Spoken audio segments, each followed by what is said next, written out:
Governor Eric Holcomb gave his first State of the State address tonight. He's hoping to bring Indiana to what he calls the next level. News 18's Alexis Moberger joins us now and reports how local lawmakers are responding to his promises. Hey, Alexis. Brittany, the governor talked about creating a stronger and more diverse economy. He wants to keep companies like Tate & Lyle and Rolls-Royce in Indiana and bring in more companies like them. Local lawmakers say this was exciting to hear since both of those companies are here in Tippecanoe County.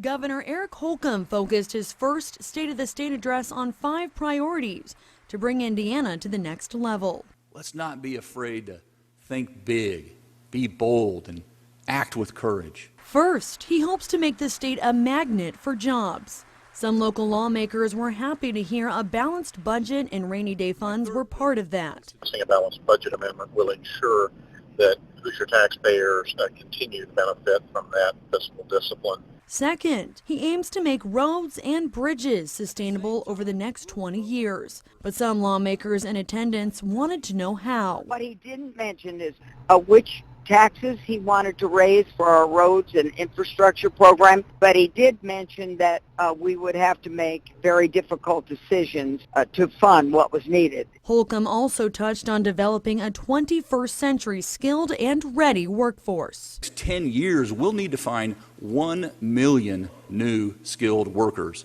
to replace the 700,000 baby boomers who will retire. He says investing in a pre-K expansion program is a start to investing in future skilled workers. Very excited that we've got a governor that's going to double the funding for pre-K. So very happy to hear that it was in a limited, measured, and responsible way that he's moving forward so that there isn't a huge hole in the budget because it is an expensive program. The governor also focused on attacking Indiana's drug epidemic. Year 2000, deaths from drug overdoses have increased 500%.